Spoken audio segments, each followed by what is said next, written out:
자, 아는 어머님들 많이 계시네요. 반갑습니다. 오늘 설명회를 진행할 여기 진명학원의 대표원장 유헌명입니다. 반갑습니다. 날씨가 안 좋아서 오시느라 힘드셨을 텐데 어쨌든 오늘은 본인 때문에 오신 게 아니라 자식 때문에 오셨죠? 가끔은 헷갈리죠. 내가 정말 우리 아이를 사랑해서 대학을 보내고 싶어 하는 건지 아니면 내 만족을 위해서 애를 좋은 데를 보내고 싶어 하는 건지.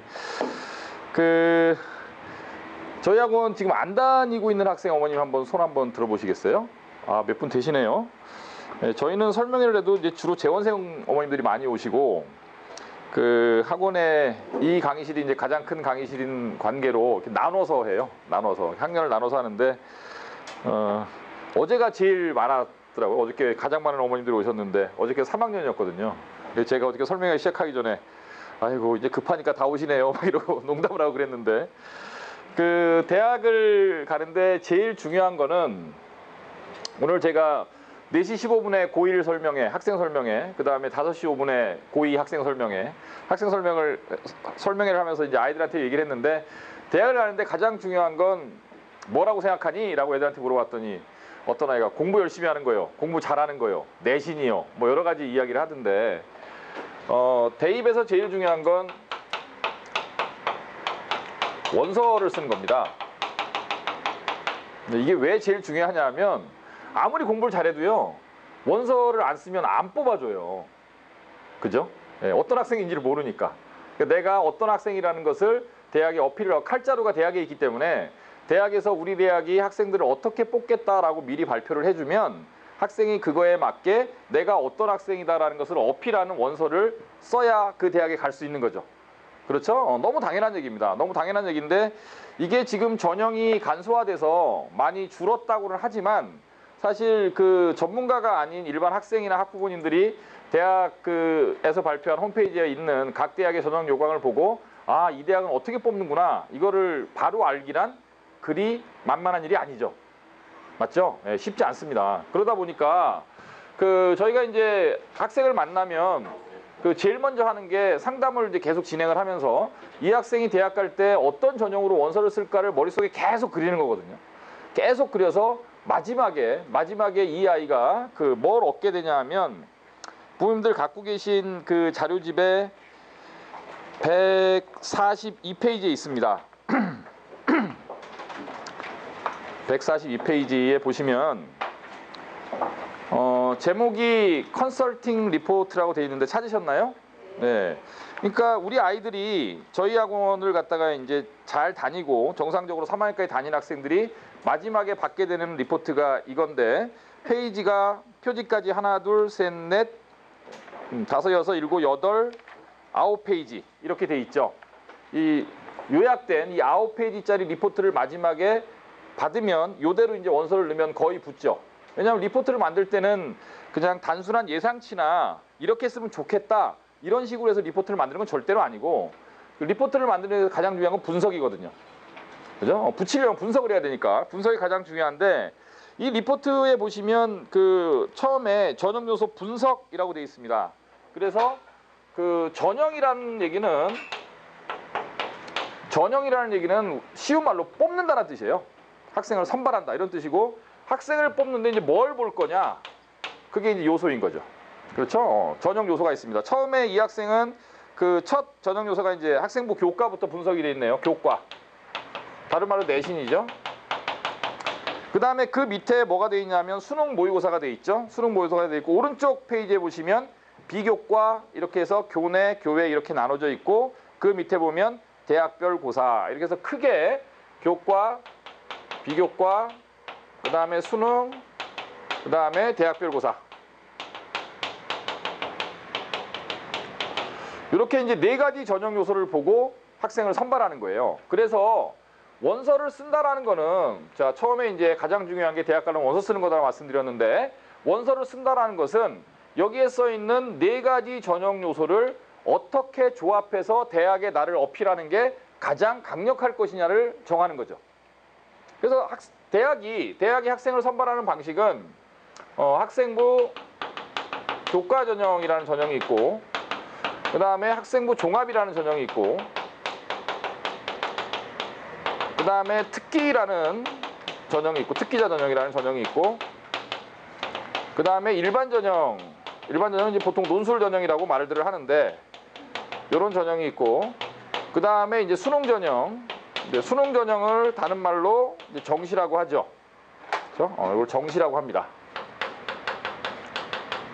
요 네 가지를 이제 수시라고 하는 거고요.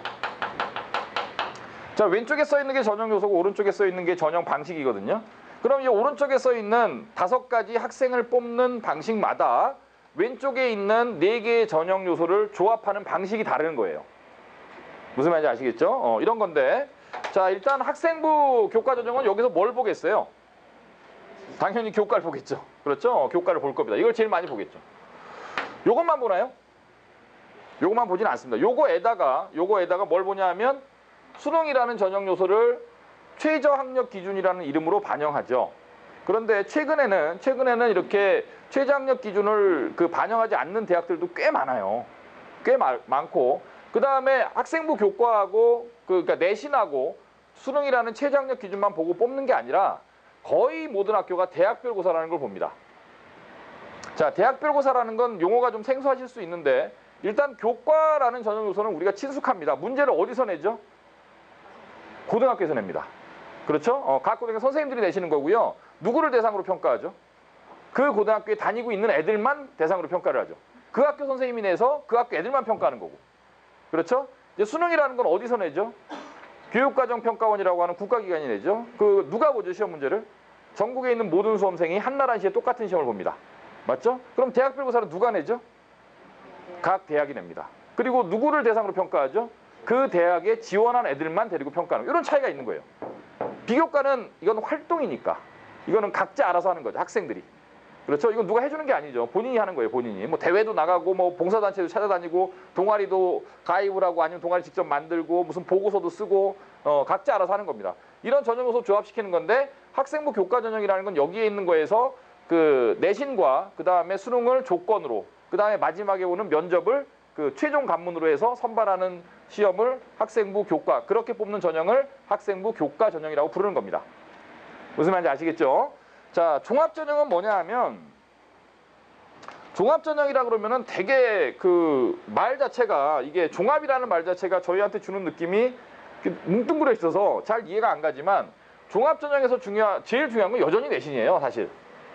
그렇죠? 왜 그러냐 하면, 학생부 종합전형이라는 게 대학들이 발표를 할 때는 이게 옛날에 소위 말하는 입학사정관제 전형이잖아요.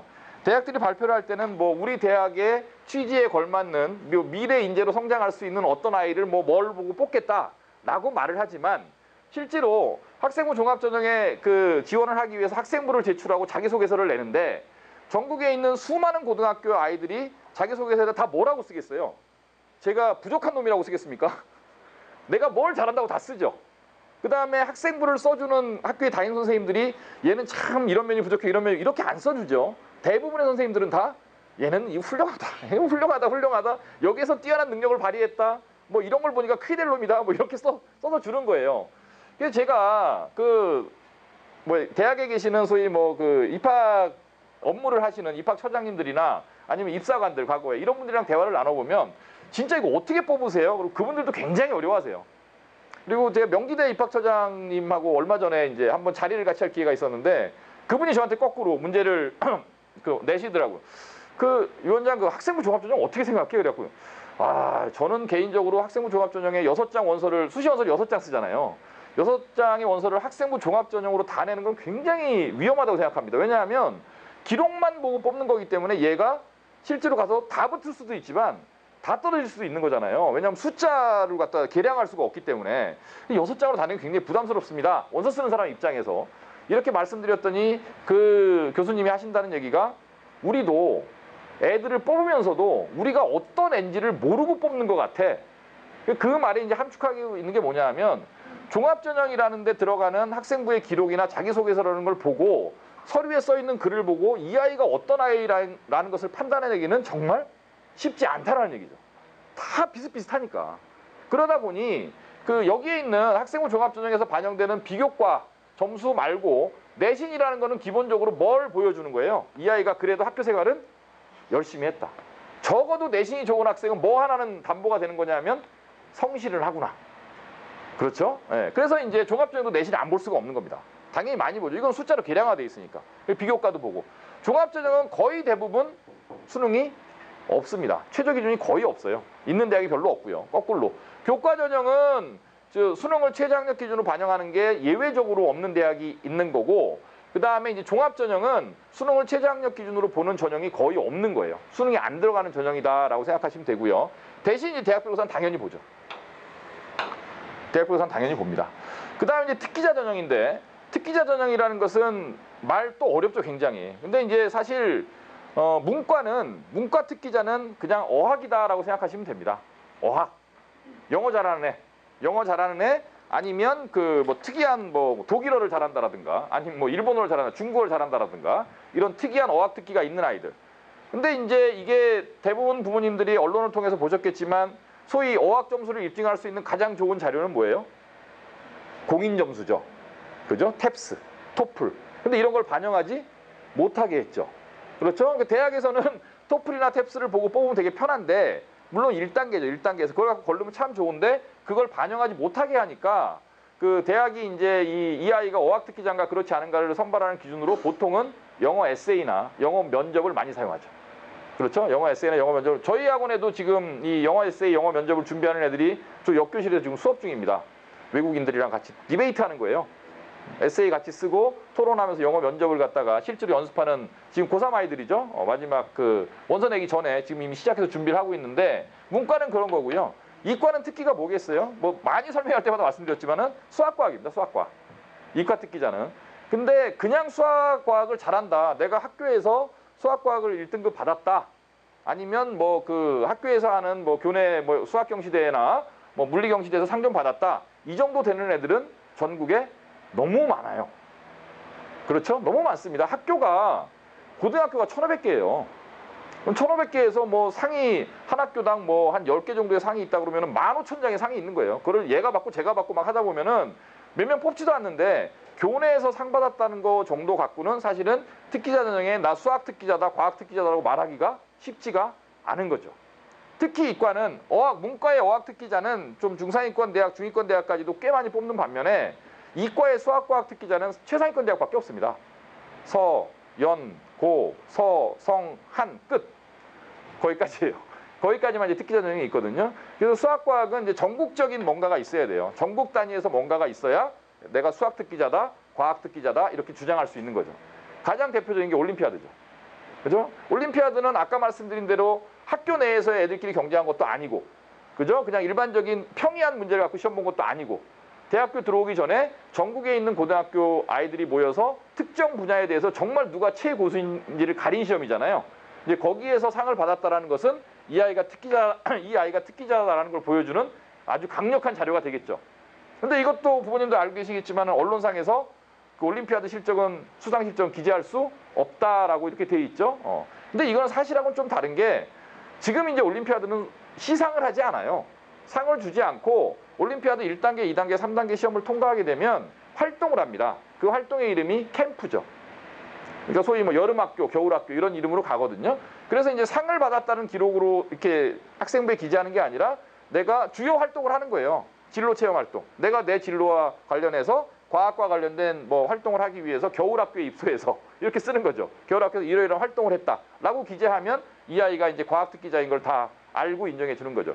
그러니까 이제 언론에서 그 보도되는 그런 뭐 올림피아드를 갖다가 대학에서 이제 반영하지 않는다라는 거는 요런 전형에서 얘기하는 겁니다. 요런 전형에서. 근데 특기자 전형은 사실은 그거 없이 못 뽑아요. 그거를 그게 있어야만 1단계 통과를 할 수 있고 대학 입장에서도 그런 실적이 있는 아이를 뽑겠다고 만든 전형이니까. 그래서 주로 요런 전형은 물론 영재고 아이들, 과고 아이들 많이 가죠. 영재고, 과고 아이들. 일반고 중에서도 영재고, 과고 아이들이 다 가는 전형이 아닙니다. 일반고 아이들도 절반 이상은 붙거든요. 일반고 애들 중에서 일단 교내 그 중간 기말에서 수학, 과학 성적이 극도로 우수하고 교내에서 그 치르는 수학 경시나 과학 경시나 그런 교내 대회에서 이제 입상을 한 경험이 있고 그 다음에 전국적인 대회에서 뭔가 실적을 거둬갖고 활동을 한 경험이 있는 이런 아이들이면 일반고 아이들은 적극적으로 지원 가능한 거죠. 근데 이제 사실 저희 학원에 대학 가는 애들은 특기자 전형으로 굉장히 많이 가는데 이게 일반적이지 않다 보니 이런 얘기를 꺼내면 대부분의 부모님들이 좀 거부 반응을 일으키세요. 이게 되냐.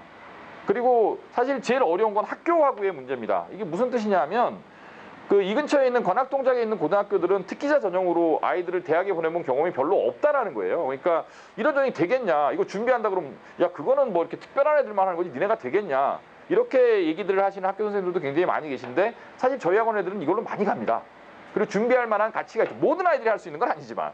그죠? 다른 게 없더라도 이것만 있으면 꽤 괜찮은 대학에 원서를 낼 수 있기 때문에 이런 것들도 그 뭔가 아이가 좀 에너지가 있고 그 분야에 관심이 있고 할 수 있는 능력이 있는 아이라면 적극적으로 도전해보는 것도 좋겠다.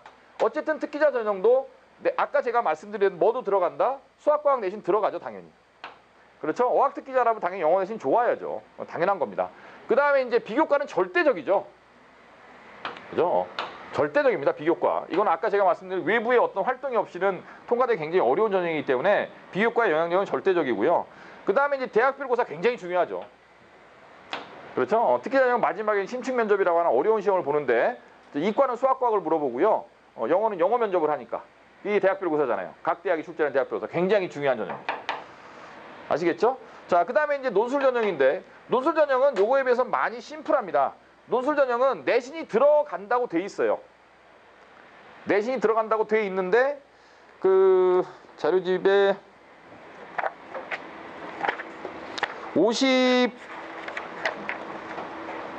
59페이지네요. 58페이지, 59페이지 펴보시면 제목이 뭐라고 되어 있냐면 논술 전형에서의 내신 실질 반영률이라고 되어 있습니다. 그래서 여기에서 그 예를 들어 놓은 게 연대를 예를 들어 놨는데 왼쪽보다 오른쪽 페이지를 보시는 게 이해가 더 편하실 것 같습니다. 자, 그 연대라는 학교가 논술 전형에서 학생부 반영 비율이 30%입니다. 그럼 나머지 70%는 뭐겠어요? 논술이겠죠. 그러니까 학생부 30, 논술 70 이렇게 는다는 얘기죠. 그런데 보시면 그 30%가 뭐 더하기 뭐죠? 교과 더하기 비교과. 비교과를 먼저 보시면 비교과가 10%죠. 비교과가 10%인데 그 오른쪽 칸에 비교과의 그 실질 내용을 보시면 출결 점수가 5점입니다. 봉사 점수가 5점이고 출결을 갖다가 5점 만점을 받으려면 조건이 딱 하나가 있는데 무단결석을 3일 이내로 해야 됩니다. 자, 지금까지 초중고 다니는 아이들을 쭉 키워오셨지만 무단결석 3일 하기는 쉽지가 않죠. 그렇죠? 네, 이거는 어떻게 해야 무단결석을 할 수가 있죠? 그냥 안 가야 됩니다. 엄마도 학교에 절대 전화하면 안 되고요. 애가 아프다는 사실을 숨기거나 아니면 애가 학교 가겠다고 나가고 그냥 어디로 가버려야 돼요. 이래야 무단결석이 한 번이 가능하거든요. 근데 이걸 3번 이상 해야 이게 감점이 됩니다. 근데 봉사활동도 마찬가지인데 일반적인 고등학교 아이들의 봉사 시간이 보통 몇 시간쯤 될까요? 보통 80시간에서 100시간 왔다 갔다? 이 정도는 합니다. 학교에서 하라 그런 것만 해도. 이번 주에 봉사해라. 예를 들면 뭐 관악산 가서 휴지 좀 주워라. 이래도 20시간은 넘어요. 그러니까 이것도 봉사활동 20시간 이상 만점을 주겠다는 얘기는 비교과 점수 10%는 전부 다 만점을 주겠다는 뜻이죠.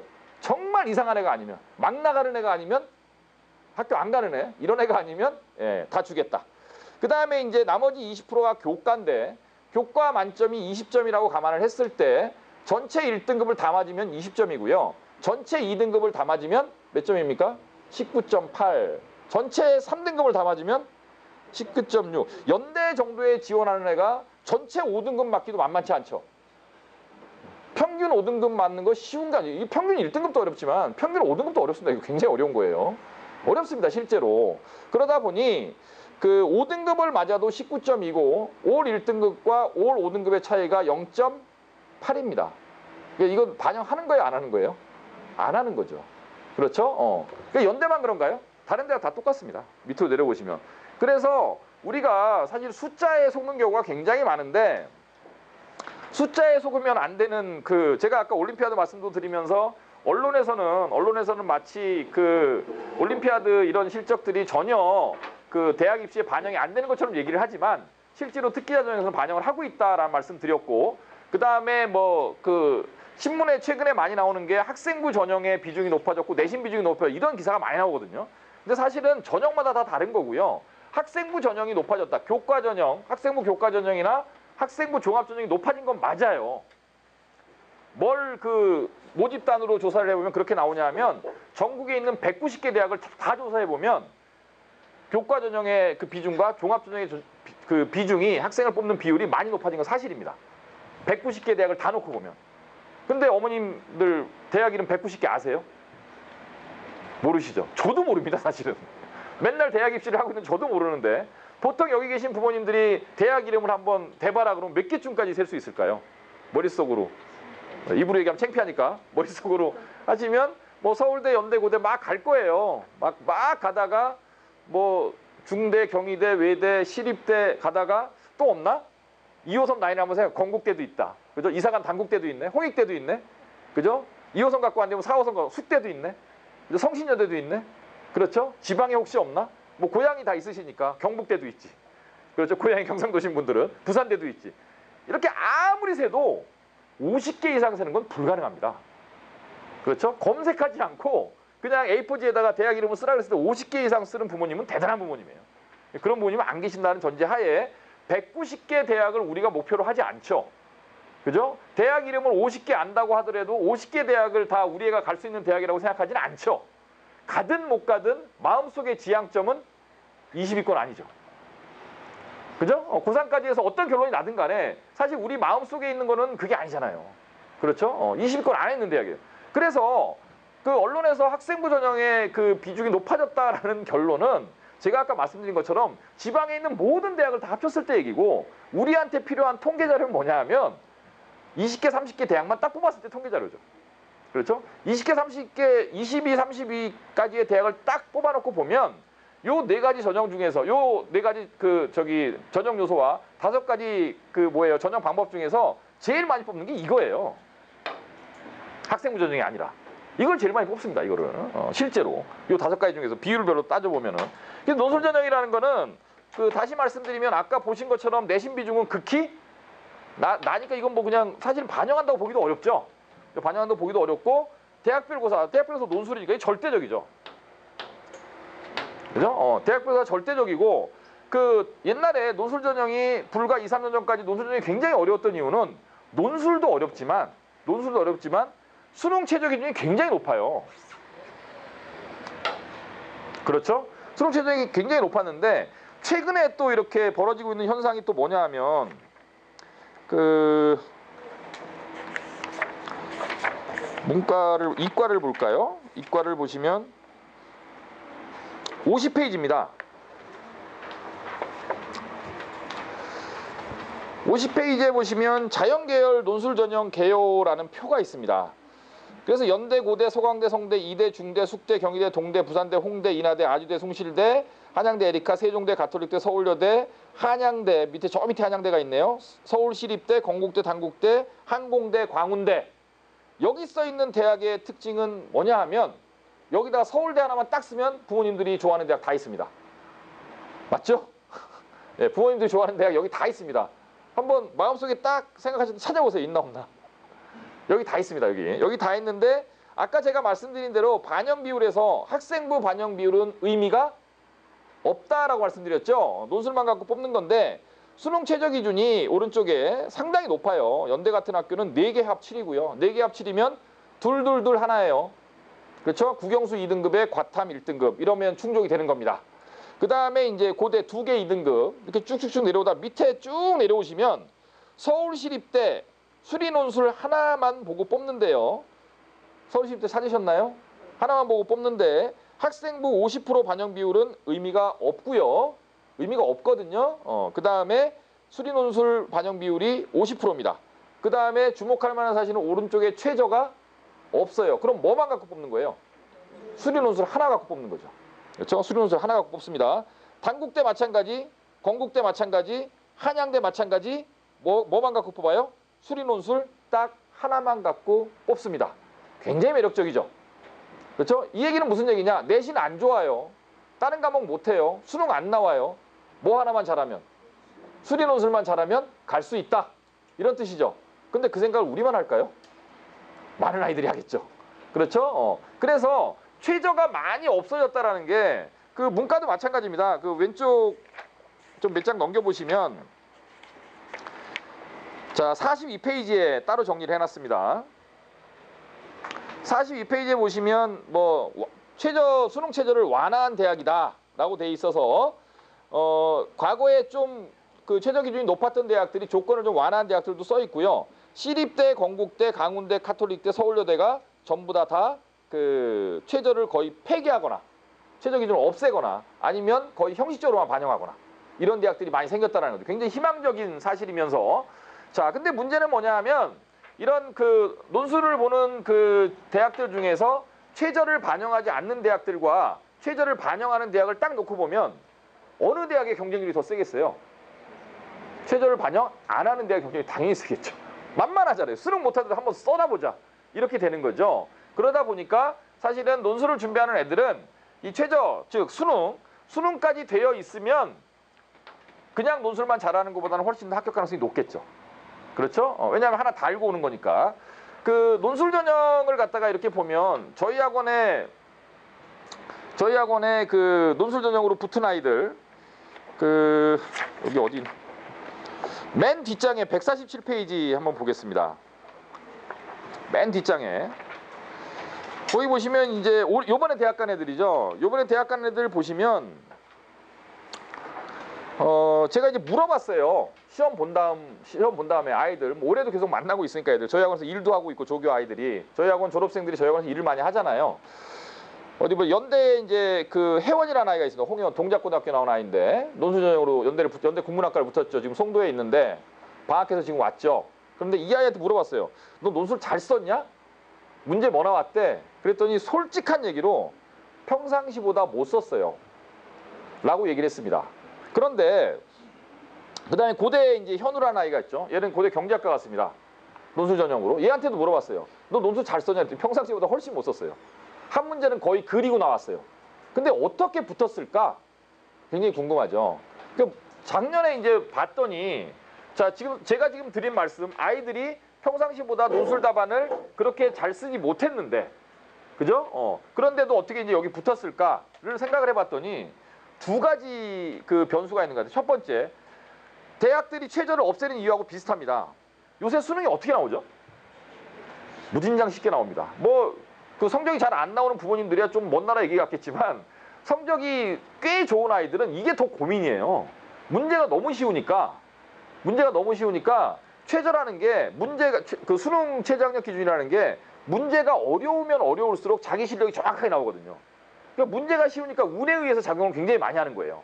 그러니까 상위권 대학들도 수능이 너무 쉽게 나오니까 수능 시험이라는 제도 자체가 좋은 아이를 변별해내는 그 변별력이 현저히 떨어진다고 생각하고 최저 기준을 없애는 것도 있는 것 같고, 그 다음에 운에 의해서 최저 기준이 많이 결정이 되다 보니까 상위권 애들 중에서는 최저를 충분히 맞출 수 있는 아이가 실수해서 못 맞추는 아이들도 굉장히 많다라는 거죠. 그래갖고 예전에는 제가 이 논술 전형을 설명을 하면서 그 30대 1이라고 가정을 하자. 30대 1인데 일단 최저를 맞추면 20대 1이다. 무슨 얘기예요? 논술을 아무리 잘 쓰더라도 최저 그 학력 기준이라는 것은 최저 학력 기준을 못 맞추면 떨어지는 거잖아요. 수능이 안 되면. 그래서 적어도 원서를 쓴 애 중에 3분의 1은 최저를 못 맞춘다는 거예요. 그래서 30대 1이라서 굉장히 많은 것 같지만 실제로는 20대 1이라고 보자. 최저를 맞춘다는 전제 하에. 그 다음에 이 20대 1의 경쟁률 중에서 논술 준비가 제대로 돼 있는 애, 정말 꼼꼼하게 그동안 논술 준비를 해온 애, 그런 애들이 또 반밖에 안 될 거다. 이게 제가 2, 3년 전까지 학생들한테 설명했던 방식이었는데 작년에 우리 그 혜원이나 현우가 붙은 걸 보니까 논술 준비가 꼼꼼하게 돼 있고 최저를 맞추면 제가 봤을 때는 5대1 이하인 것 같아요. 그러니까 무슨 얘기냐면 논술을 그리 잘 쓰지 않아도 연고될 애들이 붙어오더라는 거죠. 다른 대학은 물론이거니와. 그래서 논술 준비가 돼 있는 애들도 최근에 예전에 그 대치에서 논술 바람이 많이 불어갔고요. 논술 학원들이 굉장히 많았거든요. 지금 대체로 논술이 많이 죽었어요. 이 지역에서는 저희 학원에 그 수업하시는 장훈 선생님이 논술 수업을 1년 내내 하시는데 장훈 선생님한테 수업을 듣는 아이가 연간 한 달 평균으로 하면 50명이 넘거든요. 저희 학원 애들만.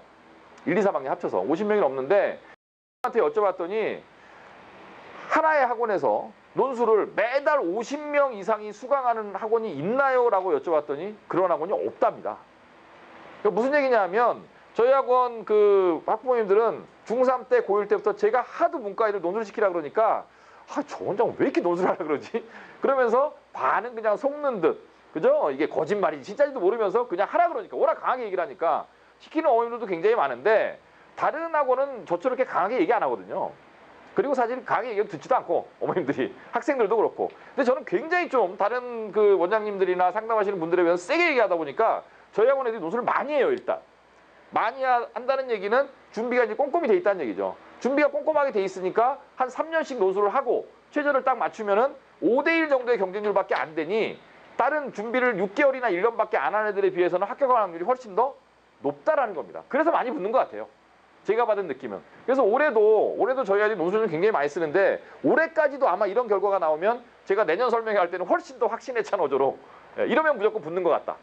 통계를 보면 아니까. 실제로 그 아까 혜원이나 현우가 원서를 쓴 전형들이 그 연대 국문학과나 아니면 그 고대 경제학과나 전부 다 30대들이 넘는 과들이에요.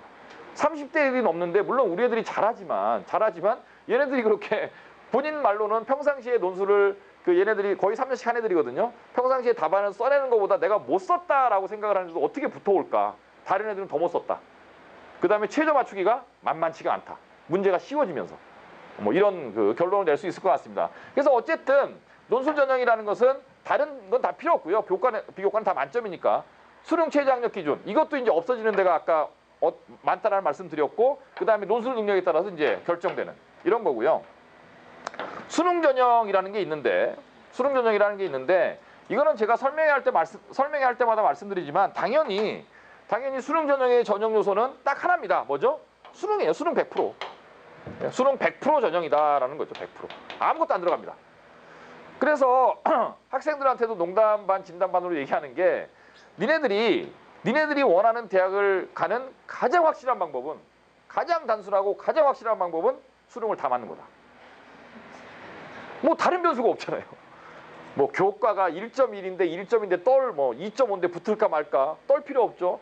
내 비교과가 봉사가 어떻고 뭐 동아리가 어떻고 떨 필요 없죠. 논술 문제 어떻게 썼나 이런 고민할 필요 없죠. 딱 하나, 수능 다 맞으면 간다. 근데 부모님들 입장에서 처음부터 그래 바로 이거였군, 오늘부터 다 접어, 내신도 포기, 봉사도 하지 마, 수능 올인, 이럴 수 있으세요? 못 그러죠. 절대 못 그럽니다. 왜 그러냐 하면 여기는 전쟁터예요. 정말 전쟁. 왜 그러냐 하면 이 정시가 지금 많이 늘었어요. 그래도 수시가 막 80%까지 올라갔다가 지금 이게 많이 늘어갔고 정시가 한 30%까지 왔거든요. 자, 아까 부모님들의 마음속에 있는 대학은 대부분 20위권 안의 대학이다라는 말씀 드렸습니다. 한 대학의 정원이 평균 내면 2,500명쯤 돼요. 그럼 20위권까지 하면 대학 정원이 전부 다 몇 명이죠? 5만 명입니다. 2,500 곱하기 20이니까. 맞죠? 5만 명이에요.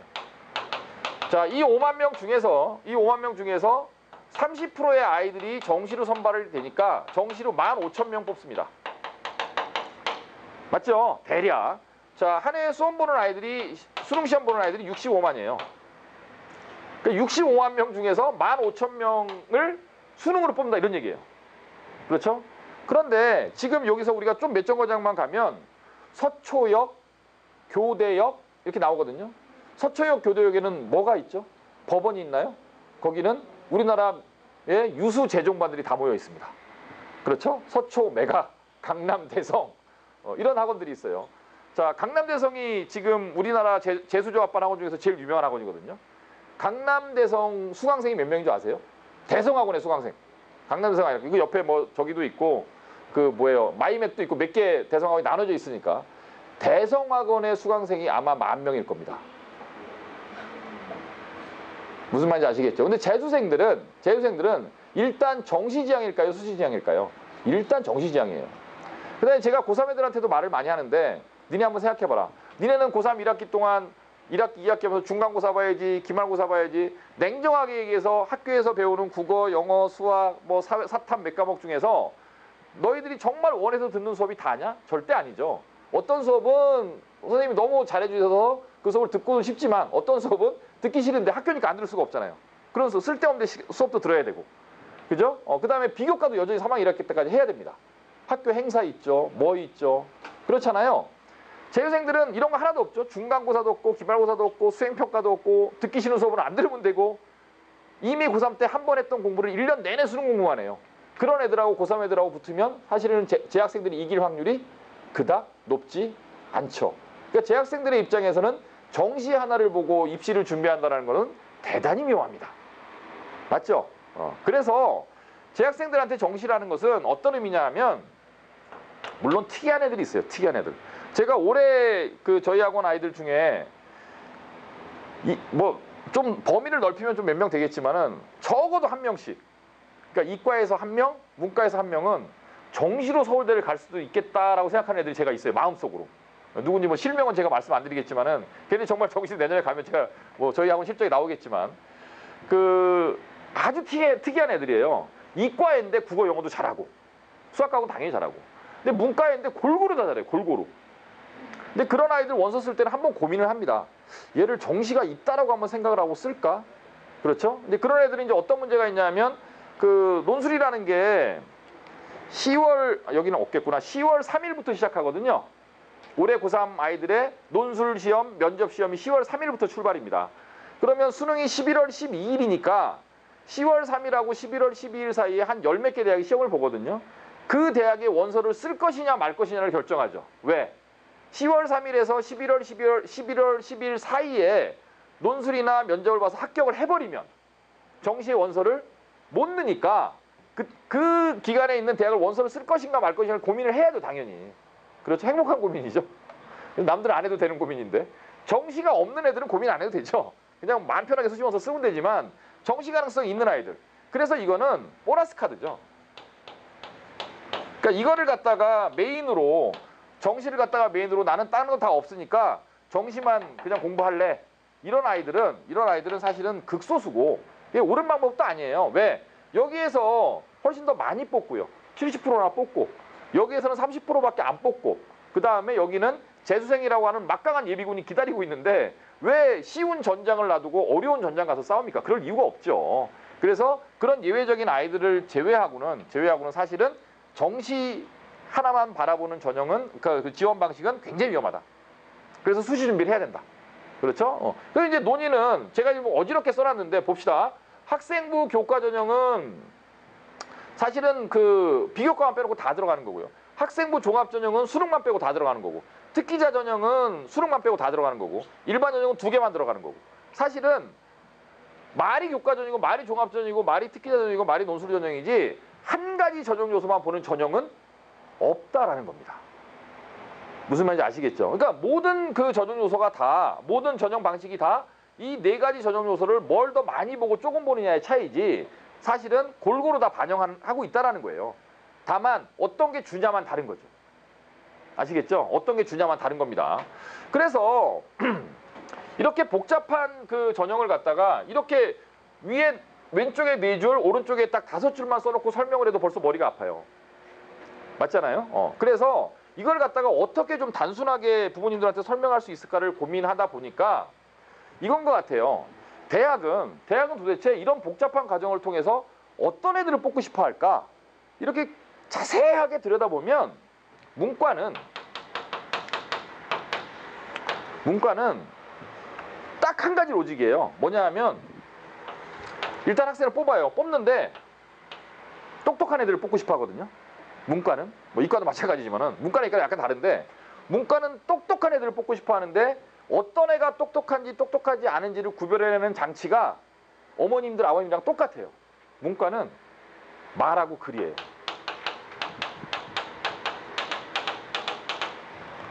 자, 우리가 어떤 사람을 만났습니다.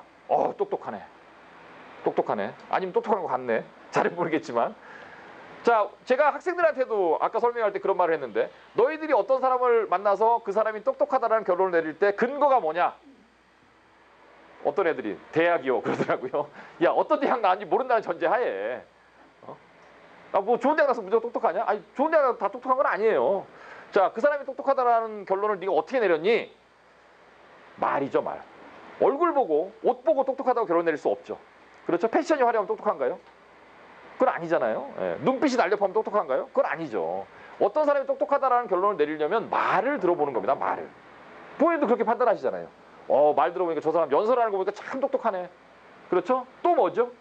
글입니다. 직접 만나보진 못했지만 그 사람이 쓴 책을 보니, 그 사람이 쓴 기사를 보니, 그 사람이 쓴 논문을 보니 참 똑똑하네. 맞죠?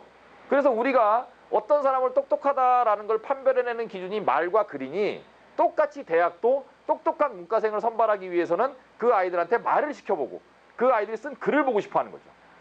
그렇죠. 똑같을 것 같아요. 제 마음이랑. 우리 모두의 마음이랑 똑같을 것 같아요. 그런데 말과 글을 보고 이 아이를 갖다가 뽑고 싶은데, 예를 들면 연대에서 수험생이 아까 몇 명이라고 그랬어요? 60만이라고 했죠. 60에서 65만. 문과생이 40만이거든요. 40만 명의 아이들한테 연대에서 야, 우리는 말하고 글로 뽑을 테니까 와서 시험 봐. 그럼 40만 명 중에서 몇 명이 올까요? 시간 있는 애는 다 올 겁니다, 아마. 맞죠? 그럼 연대에서 이 30만, 40만의 애들한테 다 말을 시켜볼 수는 없죠, 당연히. 전부 다 글을 써보라 그러고 논술 시험지를 30만 장을 채점할 수는 없죠. 그러니까 대학의 속마음은 이거 하고 뽑고 싶은데 이 많은 애들을 다 만나볼 수가 없으니까 요걸 갖다가 말을 시켜보고 글을 써본 애를 걸르는 장치가 내신이고 비교과고 그 다음에 특기고 그 다음에 수능인 거예요. 자, 학생부 교과 전형은 내신을 봐서 몇 배수를 선발을 하고요. 그 애들을 데려다가 뭘 시켜보는 거예요? 말을 시켜보는 거예요. 무슨 말인지 아시겠죠? 학생부 종합 전형은 내신하고 그 아이의 활동 상황을 서류로 보는 거예요. 서류로 쭉 보고 다 그놈이 그놈이죠. 자, 좀 냉정하게 생각해 보세요. 어떤 아이는 그 내신이 1.3인데 뭐 활동도 뭐 봉사 시간 뭐 한 그 100시간 했어요. 어떤 학생은 내신이 1.5인데 봉사 200시간 했어요. 누가 더 훌륭한 애예요? 모르죠. 모르죠. 그거 보고 어떻게 알아요? 어떤 학생은 뭐 예를 들면 이 근처 고등학교가, 제가 애들한테 그 얘기했는데, 야, 난강고등학교 전교 3등하고 성북고등학교 전교 5등하고 누가 잘하는 애냐 그랬더니 애들이 눈 깜빡깜빡 하더니 모르죠. 어떻게 알아요? 모르잖아요. 그럼 내가 문제를 바꿀게. 그러면 성북고등학교 전교 3등하고 세화고등학교 전교 7등은 누가 잘하냐 그랬더니 세화고등학교 잘한대. 어떻게 알아? 세화고잖아요. 야, 성북고 3등인데 세화고 7등이고 숫자가 바뀌면 니네 말이 맞을 수도 있다. 근데 성북 3등이 세화 7등보다 못한다는 근거는 없죠. 그럼 애들도 아는 얘기를 대학에서 모를까요? 대학도 알죠. 무슨 얘기냐면 A학교의 전교 1등과 B학교의 전교 3등 중에 어떤 애가 더 똑똑한 애인지는 알 수가 없다라는 거죠. 다만 1등이든 3등이든 잘하는 애인 건 맞잖아요. 그러니까 잘하는 애들을 부르는 거예요. 불러 모아서 뭘로 뽑죠? 말로 뽑는 거예요. 한번 들어보자. 어떤 놈이. 쭉 보고 서류 보고 이 녀석 한번 만나봐요. 얘는 뭐 서류 자체가 만나보기에 좀 그러네. 내 시간 아깝네. 그럼 안 봐요. 얘는 좀 봐야겠네. 얘는 좀 봐야겠네. 그래서 골라내서 30만 명, 40만 명을 다 볼 수는 없지만 몇천 명 내지 1, 2만 명 정도는 불러보겠다라는 거죠. 불러봐서 요런 거를 통해서 서류를 통해서 아이들을 데리고 와서 말을 시켜서 뽑는 거죠. 자, 아까 제가 논술 전형 말씀드릴 때 논술이 절대적인 전형 요소지만 뭐도 중요하다? 최저학력 기준도 중요하다. 최저학력 기준이란 무슨 뜻인 거냐면 우리 대학이 논술 갖고 뽑을 건데 수능도 웬만큼은 해야 돼 이런 뜻이죠.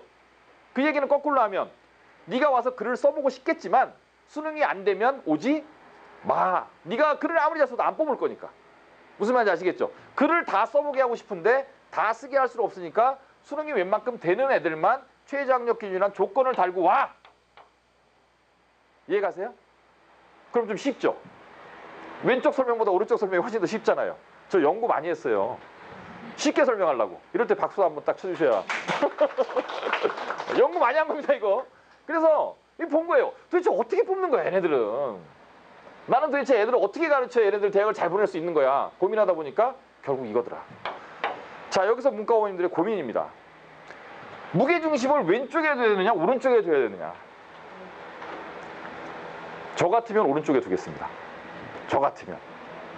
왜 그러냐 하면 최상위권은 빼놓고, 최상위권은 자꾸 얘기하면 속만 쓰리니까 빼놓고 일반적인 아이들. 자, 내신 1.5면 어느 정도 공부하는 애죠? 문과 1.5. 정말 잘하는 애죠. 어마어마. 걔 최상위, 걔도 빼고 그럼. 걔도 빼고. 2.0. 잘하는 애입니다. 반 5등선이죠. 반 5등 안쪽에 있는 애 잘하는 애입니다. 자, 2.0이면 학생부 전형으로, 학생부 교과 전형으로 서울대, 연대, 고대, 서강대, 성대, 한대, 중대, 경희대, 외대, 이대 못 씁니다. 굉장히 잘하는 애인데 무슨 말인지 아시겠어요? 내신 좋은 아이들이 너무 많다라는 거예요. 자, 쉽게 생각을 해보세요. 아까 저희가 20위권 대학까지 생각을 했어요.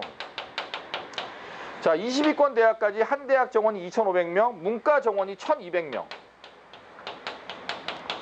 곱하면 몇 명? 24,000명. 학생부 전형, 교과나 종합이든 학생부 전형을 정말 많이 뽑는다고 계산해도 30%. 몇 명이에요? 3, 2, 6, 3, 4, 12, 7,200명.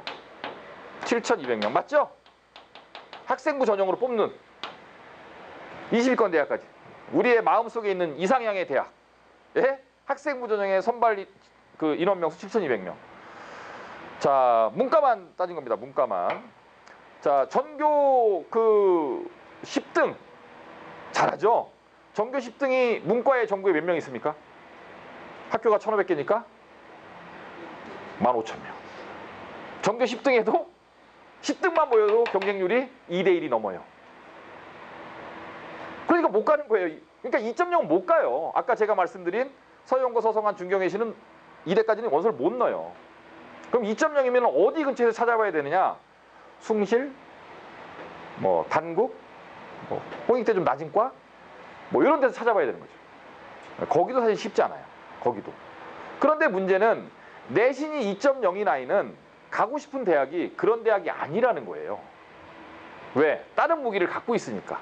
수능이란 무기와 뭐 준비를 했다면 논술이란 무기를 갖고 있기 때문에 2.0이라는 내신을 갖고 있는 아이는 그 정도의 대학에 원서를 내고 싶어 하지 않아요. 다만 원서 6장을 수능이나 수능 플러스 논술이라는 조합을 통해서 논술 전형의 원서 6장을 다 내기는 굉장히 부담스러우니까 혹시 모르니까 4장 정도는 6장 중에 4장 정도는 윗대학을 쓰고 맞죠? 윗대학을 쓰고 2개 정도는 혹시 떨어질 경우를 대비해서 내가 행여 재수를 하더라도 하나 걸어놓고 하자라는 차원에서 밑에 대학을 쓰는 거죠. 그러니까 여기서의 내신은 안전장치지 수비형 전형 요소지 공격형 전형 요소는 아니라는 겁니다.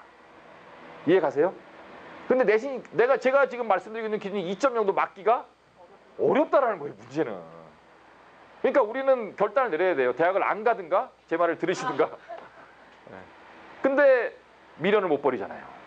그죠? 제가 고1 아이들 상담해 보면 계속 그 내신이라는 요물하고의 전쟁이에요. 애들은 머릿속에 중간하고 기말밖에 없어요. 그래서 이런 얘기를 하면 다 이해하셨잖아요. 아까 이렇게 뽑는다. 그래서 이런 걸 잘하는 애로 만들어야 우리가 붙일 수 있다. 이런 얘기를 아무리 해도 들을 때는 맞아.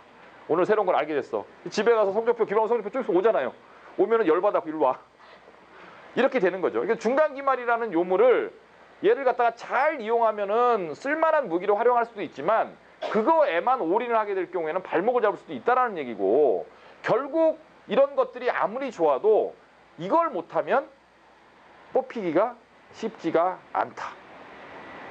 무슨 말인지 아시겠죠? 근데 말은 사실은 애들의 그 성향에 따라서 애가 성격이 내성적이거나 남들 앞에서 이렇게 눈도 잘 못 마주치는 애들이 많거든요. 문과 애들 중에서도. 이런 애들은 사실 이 구술이나 면접시험은 적합하지 않아요. 그런 애들은 글을 써야 되는데 글도 못 써요. 미치죠. 네, 피곤합니다. 아주 그런 애들. 뭔가를 만들어야 돼요. 뭔가를. 자, 어떻게 하면 말과 글을 잘하느냐? 말을 잘하고 글을 잘 쓰느냐?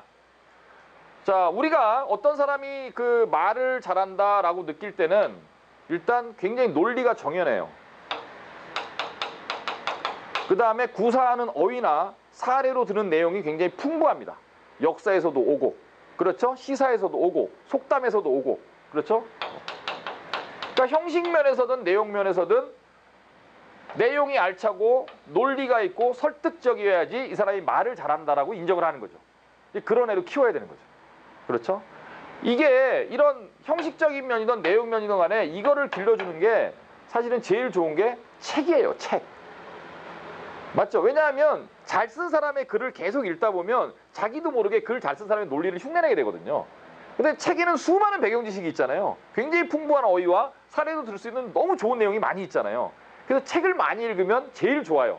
근데 문제는 책 읽을 시간이 없죠. 원래 안 읽는 데다가 시간도 없죠. 그렇죠? 저녁에 자기 전에 매일매일 30분 이상 독서하고 자는 애들이 몇 명이나 있나요? 이 방 안에. 그런 애들 없습니다. 잘. 잘 없죠. 시간 있으면 자기 전에 전화기를 쓱 꺼내서 그래서 세계가 어떻게 돌아가는지 확인을 하죠. 그런 아이들은 있을지 몰라도 독서를 그렇게 고등학교 아이들이 시간도 없고, 그렇죠? 내용을 채울 시간도 없고, 그러니까 독서를 할 시간이 없다 보니까 그래서 사실은 논술 수업을 하는 거거든요. 그래서 저학년 때부터 이거를 만들어 주려고, 그래서 수업으로 해결을 하려고 하는 거죠. 짧은 시간에 많이 주려고. 뭐 논술을, 이 글을 쓰는 논술은 말할 것도 없고, 그래서 학교에서 얘기를 하면 이런 얘기를 합니다.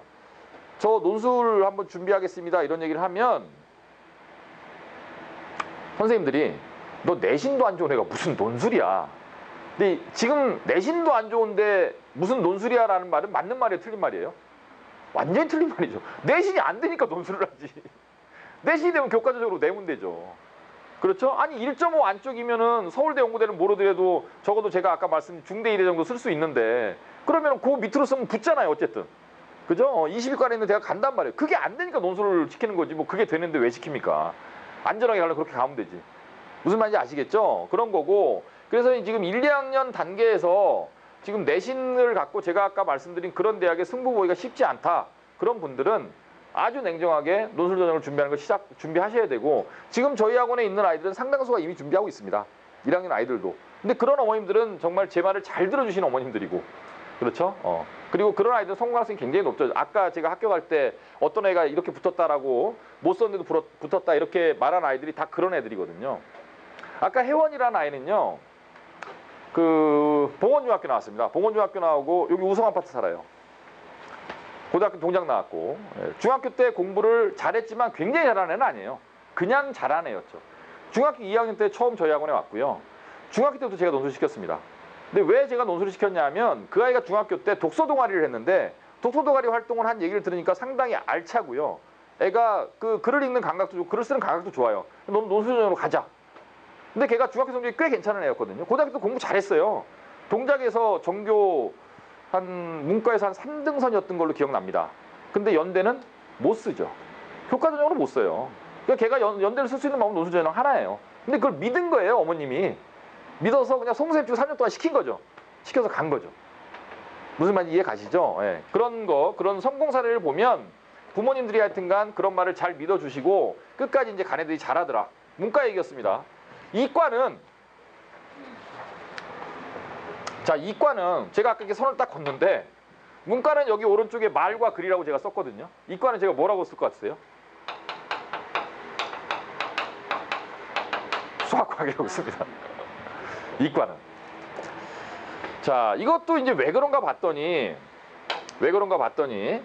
그 수학과 과학을 못하는 애가 그 대학에 들어왔을 때 가르치는 사람의 입장에서 생각해 보니까 이해가 가요. 자, 이과 아이가 예를 들면 뭐 아무 과나 볼까요? 아무 과나. 가장 대표적인 과, 뭐 기계공학과가 있습니다. 공대에서 이제 가장 일반적인 과죠. 기계공학과가 있습니다. 기계공학과 교수가 수학을 못하는 애를 뽑았다. 그럼 그 교수님의 앞날은 어떻게 되는 거죠? 까매요. 물리를 못하는 애를 뽑았다. 까맣습니다. 화학 마찬가지. 기계학과도 화학도 많이 쓰죠. 그래서 수학이나 물리나 화학을 못하는 애를 기계학과 교수는 절대로 안 뽑습니다. 그 아이가 아무리 봉사활동을 열심히 하고, 그렇죠? 아무리 꽤 괜찮은 내신을 갖고 있고 아무리 국어 영어를 잘한다고 하더라도 수학과학을 못하는 애를 뽑는 순간 그 교수님의 이 아이를 가르치는 4년이 암흑으로 변할 게 확실하기 때문에 안 뽑아요. 그래서 제가 아까 전형 요소를 말씀드릴 때 내신, 그 다음에 비교과, 그 다음에 수능, 대학별고사, 이 4가지 전형 요소를 말씀드렸는데, 저희 학원에 이제 고등학교 2학년 아이들은 당연하고요. 고등학교 2학년 정도 되면 이미 당연하고, 고등학교 1학년 아이들도 저희 학원에는 고1 과학이 이름이 뭐죠? 혹시 아시나요? 융합과학입니다.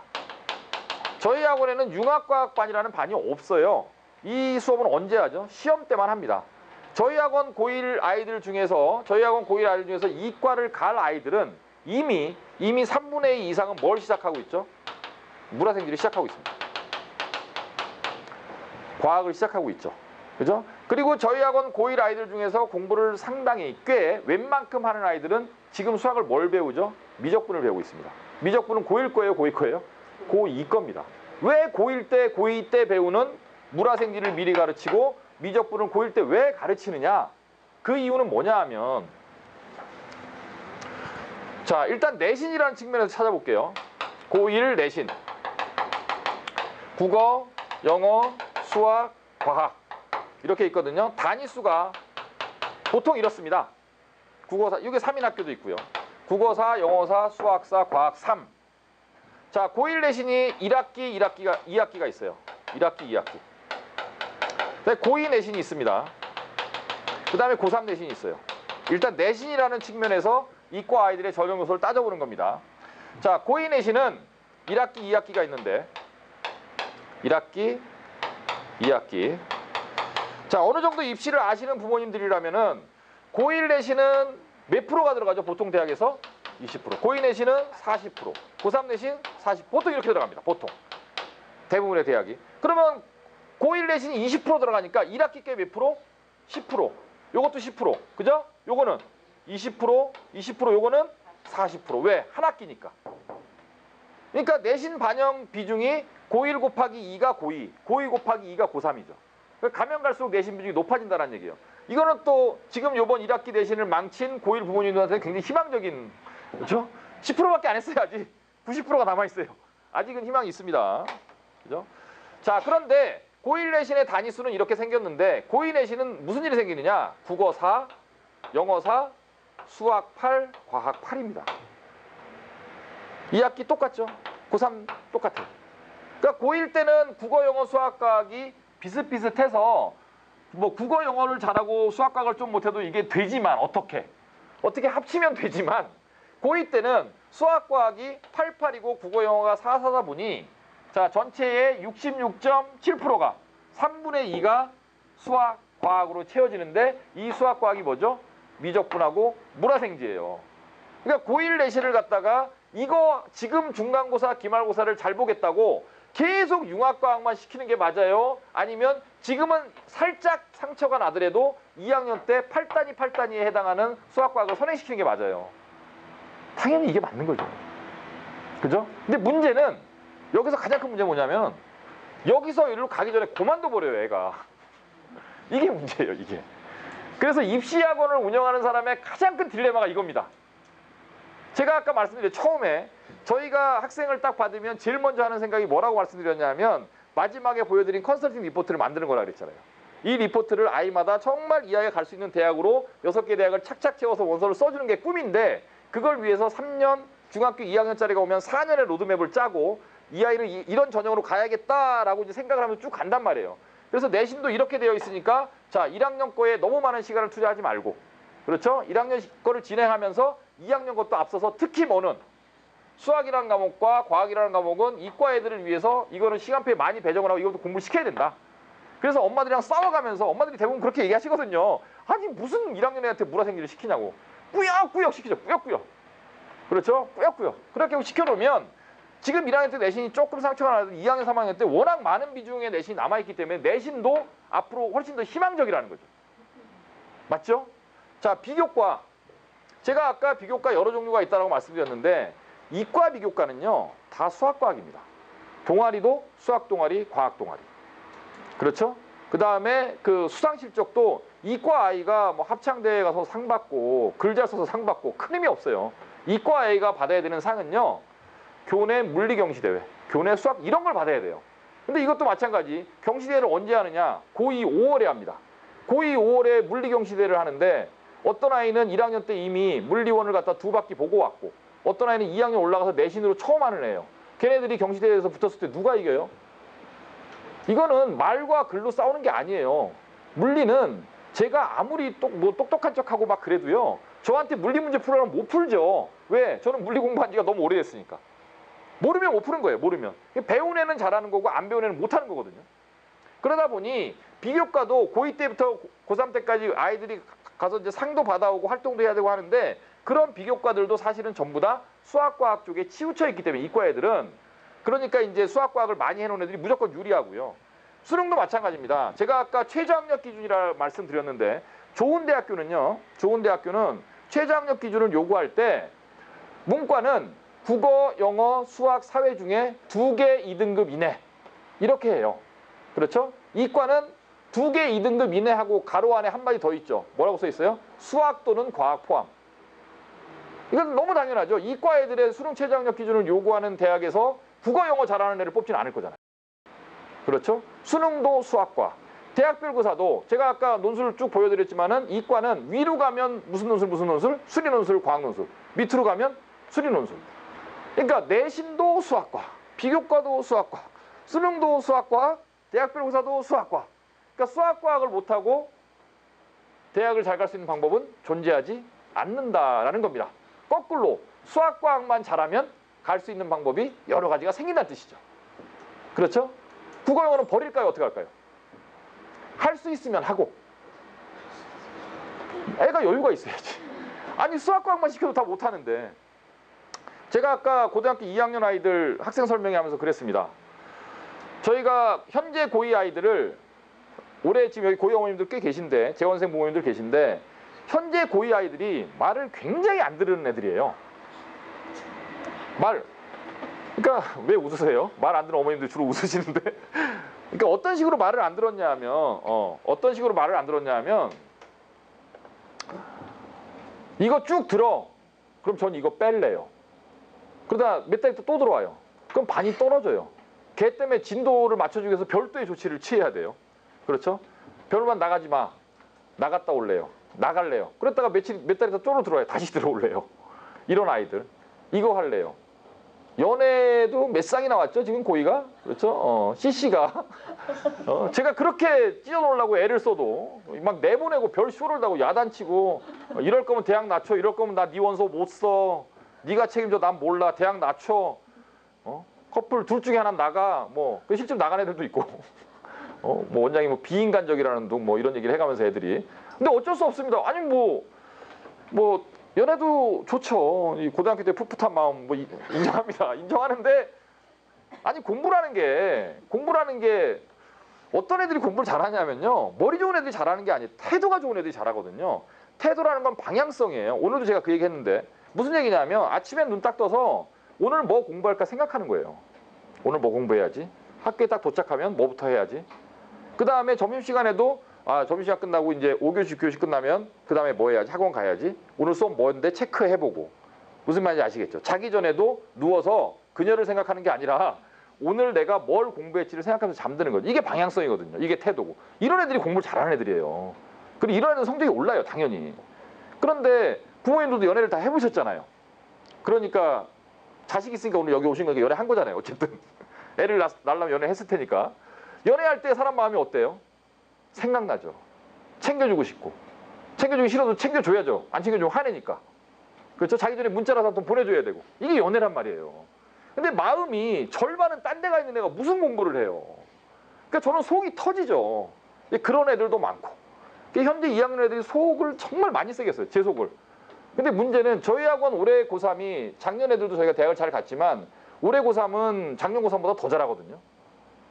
욕심이 나죠. 왜 제가 그 학원 원장의 입장에서 대학 보내는 학원의 원장의 입장에서 제일 하고 싶은 일이 저희 학원 아이들이 대학을 다 잘 가는 거잖아요. 근데 작년 애들 잘 갔어요. 올해 애들 작년보다 더 잘 갈 것 같아요. 거의 확실합니다. 우리가 특별한 실수를 하지 않는 이상에는 작년보다 서울대, 연고대 이하 서울권에 있는 20권 대학 훨씬 더 많이 갈 거예요. 제가 봤을 땐 거의 2배 정도 갈 수도 있어요. 올해 고3 애들이. 아주 좋아요. 자원들이. 공부도 열심히 하고 태도가 좋아요, 애들이. 그래서 제가 이제 실적을 거의 확신을 하는데 고2 애들을 쳐다보면 암울해요. 힘이 들어요. 그래서 고민이 많아요. 우리가 이렇게 잘 그동안 애들 잘 보냈는데 얘네들 때 가서 우리가 좀 무너지면 안 되겠다 이런 생각을 하는 거죠. 그래서 제가 모진 결심을 한 게 뭐냐면 원래 고3을 12월 15일 정도에 출발시키거든요. 강사 고3 팀이 그때 조직이 되고요. 그 다음에 프로그램이 달라져요. 예를 들면 별로반도 고2 애들은 10시까지 하고 그냥 간다 그러면 보내주는데 고3 애들은 11시 반까지가 필수고 많이 열심히 하는 애들은 1시까지 합니다. 공부를. 그 다음에 이제 과제량도 달라지고 수업 시스템도 달라요. 일단 저도 고3 수업만 들어가고 근데 이제 얘네들을 쳐다보면서 도저히 안 되겠다 싶어갖고 저희가 고2라는 호칭을 없앴어요. 여름방학부터. 고2라는 호칭을 없애고 오늘 제가 애들한테 얘기한 게 너희들은 고2가 아니다. 예비 고3이다. 예비 고3이고 지금부터 고3 프로그램을 출발을 시키겠다. 이유는 너무 불안하다. 일단 등급도 너무 안 좋고 태도도 마음가짐도 너무 안 좋다. 그래서 도저히 안 되겠다. 그리고 수업도 내가 직접 들어가겠다. 그러니까 제가 수업을 잘해서 들어가는 게 아니고요. 저는 애들 잡으러 들어가요. 잡으러. 그냥 불러내서 상담하고 칠 거 치고 자 어떻게 할 거야? 빨리 결정해. 대학 낮춰. 안 그럼 나가. 난 자신 없어. 이 얘기하러 들어가는 거죠. 헤어져. 아직도 안 헤어졌냐? 이런 거. 이런 거 하러 들어가는 거죠. 이제 저희 학원 선생님들이 대부분 좀 순한 분들이 많다 보니까 악역을 담당하는 사람이 별로 없어요. 저는 아이들한테 굉장히 악역 쪽을 맡은 사람으로 알려져 있어서 수업도 제가 직접 들어가고 그 다음에 학생들의 어떤 관리 체계나 이런 것들도 3학년 체계로 바꾸고 그 다음에 이과 아이들은 그 수리 논술은 예비반을 미리 출발시키고 현재 고3 애들에 비해서 굉장히 불안하기 때문에 그렇게 해서 이제 여름 7월 18일부터 현재 고2 아이들은 그렇게 바꿉니다. 그래서 이과 아이들은 다시 이제 얘기로 돌아가면 이과 아이들은 수학, 과학을 못하면 아예 얘기가 안 되고요. 적어도 수학이라도 잘해야 됩니다. 적어도. 아까 제가 수리논술 하나만 보는 대학 보여드렸잖아요. 수학까지 잘하면 정말 좋고 여기다 국어, 영어까지 잘하면 베스트. 그런데 국어, 영어를 못하는 아이들이 수학, 과학을 현재 잘하고 있으면 국어, 영어에 투자를 더 하라고 말을 하겠지만 수학, 과학도 안 되는 애가 국어, 영어도 못하면 과감하게 국어, 영어는 줄여야죠. 무슨 말인지 아시겠죠? 할 수 없어요. 어떻게 다 합니까? 그렇죠? 근데 특히 이제 신규생들 중에서 최근에 들어온 애들 중에서 그런 애들이 굉장히 많아요. 그러니까 학교 진도대로 나가고 있는 거예요. 학교 진도대로.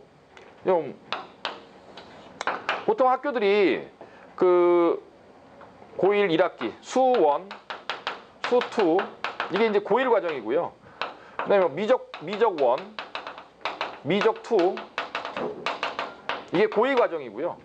그 다음에 3학년 1학기 때 기백, 학통 이렇게 하거든요. 이게 1학년 1학기, 1학년 2학기, 2학년 이과의 수학 진도입니다. 3학년 1학기. 자, 3학년 1학기에 기백학통이 한 번 딱 끝났어요. 며칠 날? 7월 15일 날 끝났습니다. 수능까지 120일 남습니다. 수리논술이 시험 보는 날까지 아까 10월 3일부터 출발한다 그랬잖아요. 8월, 9월 하면 3달도 안 남죠. 그렇죠?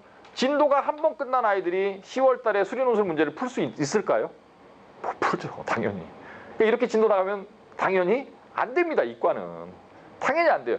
그러니까 아무리 늦어도 정말 아무리 늦어도 요때까지는 최소 1.5회독 내지는 2회독 정도는 나가 있어야 뭐를 미적 1, 미적 2, 기백, 확통을 갖다가 최소한 2번 받거나 아니면 1.5번. 1.5번이라는 거는 뭐 예를 들면 미적 1 같은 거 좀 쉬우니까. 그죠? 뭐 기백 2번, 미적 2 2번. 확통도 나중에 좀 하면 되니까. 미적 1하고 확통은 뭐 한 번씩 했더라도 미적 2하고 기백은 2번 정도 하면 1.5회독인 거죠. 요 정도는 해놔야 3학년 때 어떻게 논술이건 뭐건 구사가 가능한데 지금 7월인데 착한 애예요. 아주 착한 애. 학교에서 시키는 대로 했어요. 답답하죠. 답답합니다. 그러니까 이건 뭐 어떻게 방법이 없는 거예요. 이런 애들은 정말 냉정하게 얘기해서 국어, 영어는 안 할 수는 없다. 그러면 최소한으로 하자. 과제도 줄여줘요. 안 할 수는 아예 수업을 안 들으면 공부를 안 해버리니까. 아예 안 해버리니까. 수학과학 숙제가 이제 막 쏟아져 나오니까요. 숙제가 쏟아져 나오면 일단은 애들이 국어, 영어, 수학과학 중에 이과 애들이 무슨 숙제부터 하겠어요? 수학 숙제부터 하죠. 그 다음에 과학 숙제 하겠죠. 복습하고. 그 다음에 시간이 남으면 영어 공부하고 그 다음에 시간이 남으면 국어 공부를 하는데 시간이 남나요? 안 남죠. 그러니까 안 하죠. 하나도. 그리고 나중에 얘기하죠. 국어 성적이 안 나와요. 나는 답을 하는데 공부를 하나도 안 했는데 어떻게 나와? 당연히 안 나오지. 이런 일이 생기는 거죠. 그래서 국어, 영어는 수업을 짜더라도 최소한의 시간만 투자하게. 현상 유지만 할 수 있도록. 아니면 운이 좀 더 오르거나. 근데 수학과학은 시간을 엄청나게 투자하는 거죠. 그래서 많은 아이들은 여름방 지금 들어오는 신규생들은요. 많은 애들은 수학 시간이 16시간이에요. 방학 때 일주일에. 4타임짜리 4개. 시간 학교 근데 뭐 학교에 뭐 방과후 가겠다 자습하러 가겠다 안 보내죠. 왜? 이미 그 정도 학생은 냉정하게 얘기하면 이과 아이가 뭐 2.5, 3.0이 넘어간다. 학생부 전형 가능성은 없습니다. 그러니까 학교 눈치 볼 필요도 없고요. 뭐 담임 선생님 얘기 들을 필요도 없어요. 얘는 그냥 수학과학 올인이에요. 안 그러면 대학 갈 방법 없으니까. 근데 뭐 그거를 뭐 양보하고 자시고 할 게 없는 거죠. 근데 다 빼는 거예요. 무슨 말인지 아시겠죠? 저희 학원 고3 아이들도 마찬가지인데 제가 여름방학 때 애들 학교 다 빼버렸거든요. 학교 담임 선생님에 따라서 안 빼주는 담임 선생님은 3학년 1학기까지 학생부가 들어가기 때문에 1학기가 끝나버리면 학생부 기록은 의미가 없거든요. 그래서 보통 학교 다니는 선생님들이 무슨 방과후나 이런 그 자율학습을 갖다가 방학 때 불러내면서 학생부의 기재를 갖다가 이제 요구 조건으로 하신 선생님들도 꽤 많아요. 근데 이미 끝났으니까 제가 애들한테 냉정하게 얘기하죠. 너 학교 가서 자습하는 게 공부 잘 돼? 8층 병원에서 공부하는 게 공부 잘 돼? 8층이 잘 되죠. 그럼 학교 가지 마. 담임 선생님이 오래요. 그런 게 어딨어. 너 잘 되는 데 가서 해. 방과학교도 마찬가지. 필요하면 들어. 너 이거 필요해서 듣는 거야? 선생님이 강제로 듣게 해서 듣는 거야? 듣고 싶지 않은데 한 개 이상 들으려고 해서 듣는 거예요. 돈 내놓고 가지 마. 돈은요, 버려. 그게 뭐가 아까워, 그까짓 게. 사실 그렇잖아요. 그거 웬만하면 중요한 게 아니죠, 지금. 대학을 가느냐 못 가느냐 문제가 달려있는데. 하여튼 그래서 그 이과 학생인데 수학과학이 공부가 안 돼 있는 아이들을 고2 때 만나는 건 정말 고통입니다. 진짜 고통스러워요. 애한테도 고통스럽고 막판에 한꺼번에 다 하려면. 그래서 만약에 현재 고등학교 1학년 부모님들 중에서도 이과를 보낼 게 확실하다 이런 분들은 냉정하게 보세요. 우리 아이가 다 잘할 수 있는 애인가. 버려야 되거든요. 자, 우리 아이가 오늘 설명회 듣고 보니까 중학교 때 성적 한번 생각해 보시고 중학교 때 우리 아이가 몇 프로쯤 했던 아이인가. 그 다음에 고등학교 1학년 1학기 때 중간고사, 기말고사를 보니까 대충 몇 등급 정도가 나올 것 같은가. 이런 걸 보시고 제가 아까 대충 말씀드렸으니까 우리 아이가 고등학교 3학년 1학기까지 했을 때 내신 평균 등급이 이 정도가 가능한 아이인가 그렇지 않은가를 냉정하게 평가하시고 아니다 싶으면 버리세요. 하나씩 하나씩. 일단 내신에 대한 마음의 부담도 버리시고 적당히 하자. 그리고 국어, 영어까지 다 잘하겠다는 생각도 버리시고. 아니, 잘하는 애들 버릴 필요 없어요. 그런 눈빛으로 쳐다보지 마세요. 잘하는 애들 다 가져가시고 잘 안 되는 애들 얘기하는 거예요. 잘 안 되는 애들. 그런 애들은 정말 냉정하게 자꾸 줄이고 선택과 집중. 아이들한테도 명확하게 미션을 주고 그 다음에는 뭐라 그러지 말고. 그렇게 다 얘기해놓고 나중에 또 중간고사 보고 너 왜 이렇게 국어 시험 못 봤어? 이래버린다니까요. 이러면 안 되죠. 애가 헷갈리니까. 그래서 버릴 거 과감하게 버리고 그렇게 가시는 게 맞습니다. 무슨 말인지 아시겠죠? 예, 그렇게 가시는 게 맞는데 잘 안 되죠. 성적표를 보고 시험지를 보면 그 풍분해서 혹은 이렇게 하는 것이 과연 내가 오늘 설명회 가서 처음 본 원장 말만 믿고 이렇게 하는 게 맞는가에 대한 의심부터 시작해서 옆집 아줌마가 또 거들죠. 막 이러면서부터 불안해지고 그러면 그게 아이에 대한 체근으로 가게 되고 논점이 흐려지죠. 그때부터. 그럼 또 이상해지는 거예요. 그럼 그 다음에 또 설명회 또 한 데더라 또 가서 또 똑같은 얘기를 듣고 지금부터 그렇게 해야지. 이제 그런 우를 범하지는 말자. 그래서 그 입시를 하면서 제일 중요한 건요. 입시를 하면서 제일 중요한 거는 제가 아까 말씀드린 대로 전형 원서를 내는 거라고 말씀드렸는데 이 말이 정말 딱 맞아요.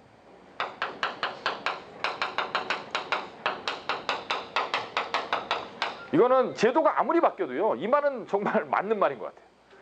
그러니까 모든 아이가 내신도 잘하고 비교과도 잘하고 수능도 잘하고 대학교에서 다 잘하는 아이였으면 참 좋겠는데 그런 아이는 사실은 그렇게 많지 않다라는 거죠. 그러면 우리 아이가 잘할 수 있는 전형을 부모님들이 직접 이렇게 선택하시기가 쉽지 않으면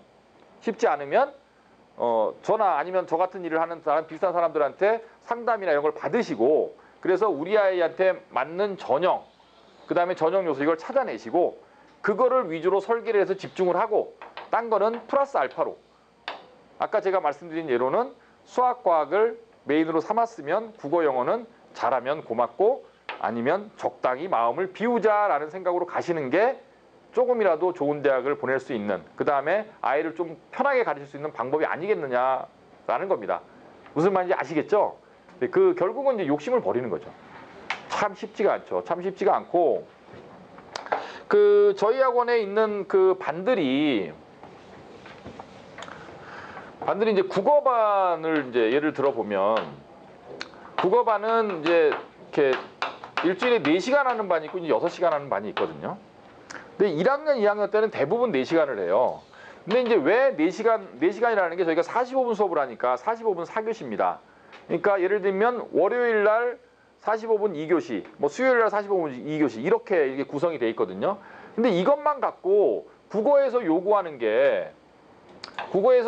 영역이 이제 뭐 문학, 비문학, 그다음에 화법, 작문, 문법 크게 세 분야인데 크게 세 분하고 이제 문학에서 또 요구하는 게 뭐 현대시, 현대소설, 그다음에 고전, 뭐 운문, 산문, 그다음에 뭐 수필, 극, 뭐 이렇게 또 갈래들이 있겠죠. 비문학도 이제 제재들이 뭐 여러 가지로 언어지문, 인문지문, 사회지문, 과학지문, 기술지문, 예술지문 쫙 해서 나뉘거든요. 그다음에 이제 문법만 해도 상당히 양이 많아요. 물론 화법작문은 되게 패턴화돼 있어 갖고 좀 어느 정도 연습만 시키면 아이들이 다 맞지만 이 많은 내용을 갖다가 범위가 없는 시험인 수능 국어 영역을 대비해서 이 많은 걸 갖다가 일주일에 45분 4번 수업해서 다 커버한다는 건 현실적으로 불가능합니다. 그래서 국어 수업은 보통 어떻게 진행되냐 하면 수업을 이렇게 진행을 하고요. 일과제를 내줘요. 자, 일과제가 뭐냐 하면 매일매일 아이들이 국어 공부를 하게 만드는 거거든요. 왜 그러냐면 이걸 안 시키면 안 하니까 아예. 특히 이과 애들은 공부를 안 해요. 국어 공부를. 걔네들한테 국어 공부는 정말 뭐 예를 들면 뭐 외식 같은 것이라고 할까? 가끔 특별한 날 하는 거. 걔네들은 공부를 정말 안 하기 때문에 그래서 예를 들면 뭐 월요일 날 현대시를 갖다가 한 10문제를 풀게 했다. 그럼 화요일 날은 현대소설을 한 10문제를 풀게 하고 수요일 날은 고전운문을 한 10문제 계속 돌아가는 거죠. 그래서 월요일 날 여기 뭐 그 언어 관련 지문을 풀었으면 화요일 날 뭐 인문학 관련 지문, 수요일 날 사회과학 관련 지문을 갖다가 글을 읽고 풀게 하고 이게 계속 로테이션 되게 돼 있는 거죠. 그래서 1년 내내 그거를 하죠. 제가 이거를 시켜보니까 1년 이상을 한 아이들은 등급이 무조건 오릅니다. 1년 이상 한 아이들. 그런데 아이들이 그 제일 먼저 뭐 예를 들면 수업이 본인이 많다라고 느껴요. 국어 수업, 영어 수업, 수학 수업, 뭐 이과 애들은 과학 수업, 문과 애들은 논술 수업 이런 걸 진행을 하다 보면 수업이 많다라고 느끼는 아이들이 제일 먼저 빼는 게 뭐냐 하면 국어예요. 왜? 국어는 안 해도 별로 큰일이 안 생길 것 같고 해도 특별히 했다는 느낌이 안 들거든요. 그렇죠? 그래서 이제 제가 국어 수업을 빼는 아이한테 얘기를 합니다. 좋다. 네가 얘기한 대로 그럼 국어 수업을 빼주마. 단. 요거는 이 일과제 책은 학원에서 파니까. 그렇죠? 학원에서 파니까 이거는 학원에서 구매를 해서 매일매일 해라. 라고 얘기를 했는데 이거 하는 애는 한 명도 못 봤습니다. 지금. 안 합니다. 애들은. 그래서 이 일과제를 진행하는데 하루에 20분에서 30분 정도의 시간만 투자하면 되거든요. 그래서 보통 언제 하라 그러냐 하면 저희 아이들이 보통 학교에서 직접 오는 아이들은 5시 이전에 와요. 집에 안 가는 애들. 그렇게 오면 애들이 오자마자 바로 공부하기가 쉽지가 않거든요. 저녁 먹기 전에 시간이 조금 남잖아요. 저녁 5시 50분에 먹으니까. 그래서 이제 저녁 먹기 전에 잠깐 시간 남을 때 요거를 하라고 제가 상담할 때 얘기를 합니다. 그래서 꾸준히 뭐 거의 버리는 시간이니까. 집에 갔으면 버리는 시간. 애들이 집에 오면 제일 먼저 뭐 하죠? 정말 이러기도 쉽지가 않은데 한 입으로 핸드폰. 저희 어렸을 때는 아이들이 학생들이 집에 오면 뭐 하죠? 물어보면 일단 냉장고를 연다라고 얘기했는데 요새는 핸드폰, 냉장고 전에 핸드폰? 한 손에 핸드폰, 한 손에 냉장고? 뭐 이런 거예요.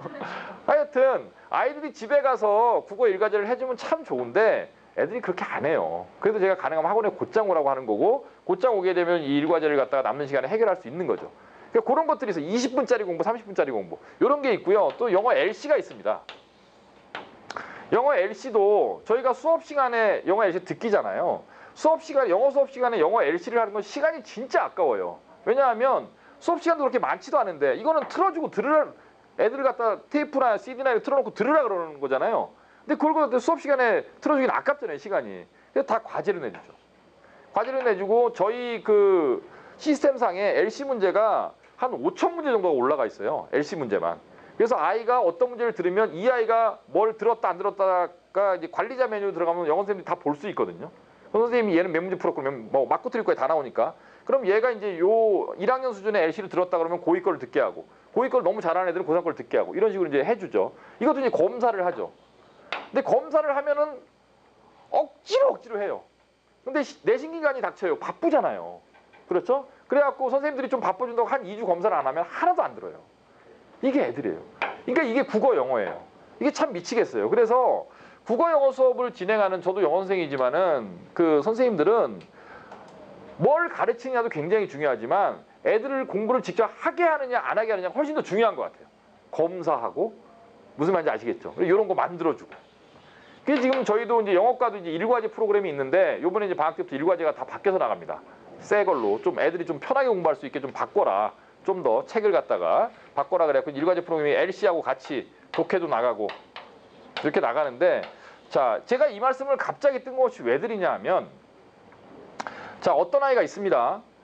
한 아이는요 수업 시간에만 딱 와서 수업만 듣고 가요. 그러면 국어 일과제나 아니면 영어 일과제 같은 거를 검사하거나 질문할 시간이 없겠죠. 왜냐하면 수업만 듣고 가니까. 그런 아이들은 유선상으로 아니면 잠깐 왔을 때 10분 만에 검사하고 보내야 되는데 선생님들도 쉬는 시간에도 바쁘잖아요. 애들 계속 뭐 해야 되고 챙겨줘야 되고. 그러다 보니까 저희는 가능하면 학원에서 공부하기를 원해요. 그래서 저희 학원이 그런 프로그램이 있죠. 그 프로그램 이름이 별무반이고. 그렇죠? 그 다음에 고1 아이들은 별무반이 학생들을 다 수용할 수 없기 때문에 다 수용할 수 없어요. 별무반은 자리가 한 130석 정도밖에 되지 않는데 그 별무반에 들어가려는 애들은 많고 그 다음에 그 뭐예요? 가능하면 이제 고학년 위주로 주다 보니까 사실은 뭐 고1 아이들까지 별무반에 다 들어간다는 건 좀 어려운 얘기입니다. 그래서 고1 아이들 중에 일부 아이들은 별무반에 가 있고 고2 아이들은 웬만큼 다 저희 학원 열심히 다니는 아이들은 다 별무반에 올라가 있죠.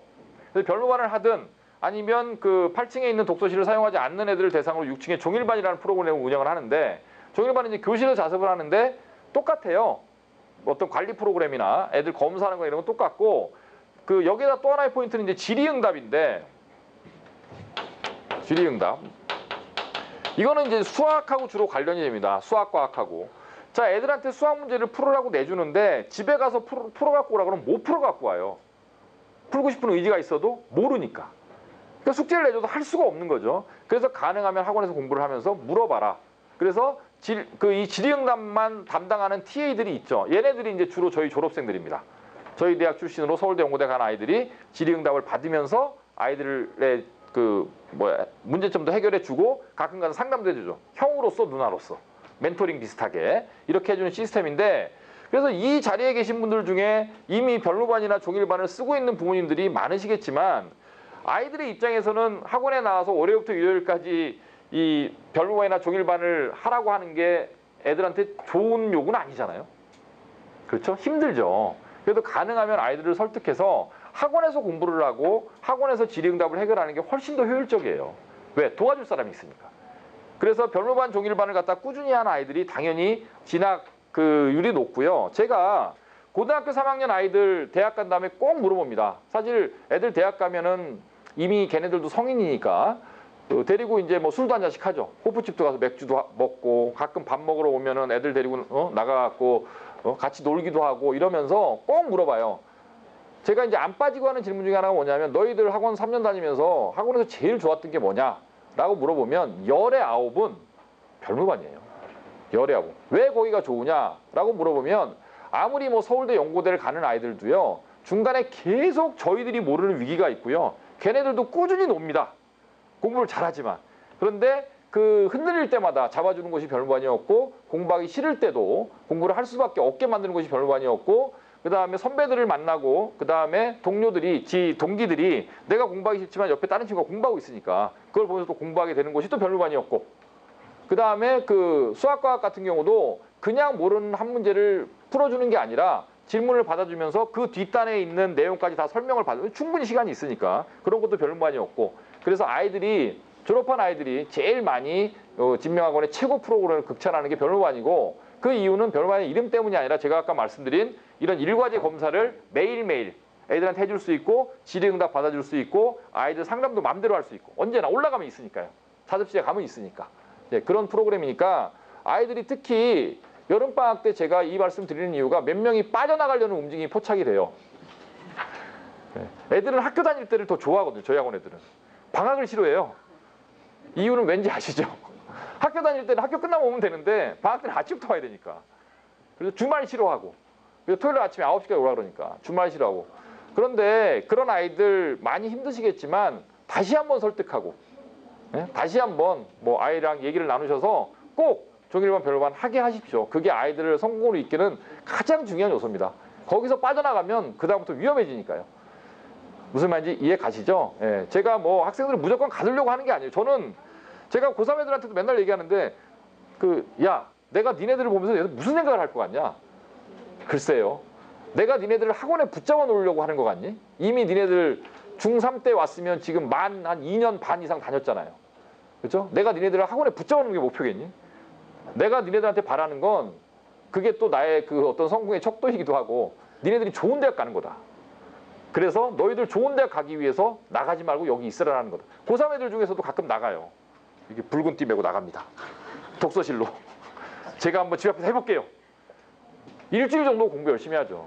그리고 밤마다 망상에 빠집니다.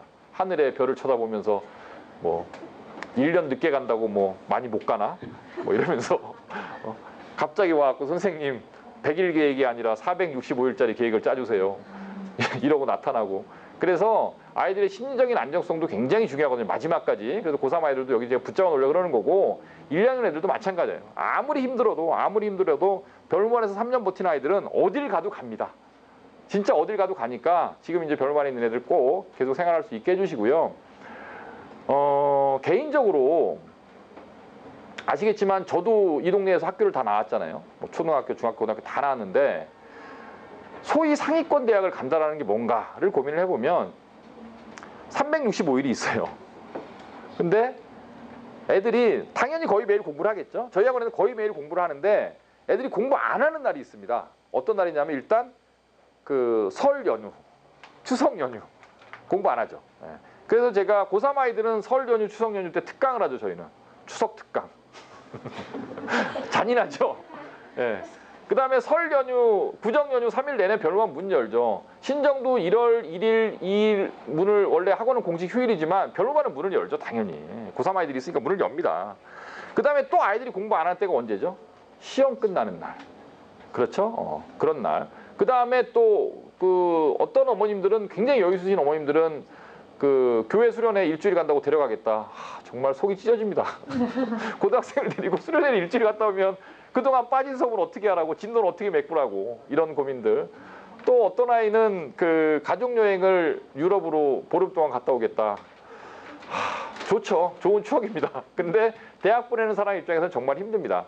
이게 무슨 이런 말씀을 왜 드리냐면은 제가 아까 선택과 집중이라는 말씀도 드렸는데 아이를 키우면서 꼭 좋은 대학을 보내는 게 능사는 아닌 것 같아요. 그리고 제가 제 친구들을 봐도 꼭 좋은 대학 그 나온 아이들이 성공하거나 꼭 좋은 대학 나온 아이들이 행복한 것 같지는 않아요. 그러나 우리가 그 진명학원이라는 곳에 아이들을 보내고 이 일요일 저녁 비 오는 날 여기까지 오신 이유는 사실은 대학 때문이죠. 그렇죠? 좋은 대학을 보내고 싶은 생각이 있으시면 딴 거는 좀 과감하게 치시고요. 1년 360일 중에 365일 중에 진짜 360일 이상 공부해야겠다라는 마음가짐 없으면 서울대 연고대는 마음에 품으면 안 됩니다. 그거는 공부 열심히 하는 애들에 대한 모독이에요. 이건 아이들한테 제가 직접 쓰는 대사입니다. 네가 그렇게 공부할 자신이 없으면 대학을 낮춰라.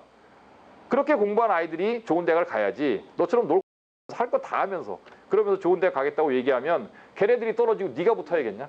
그건 안 되는 거지 않냐? 그런 애들이 가야 되니까 너는 빠져라 라고 얘기를 하는데 부모님들도 똑같은 생각으로 가끔 가다가 아이들 보면 짠하시죠?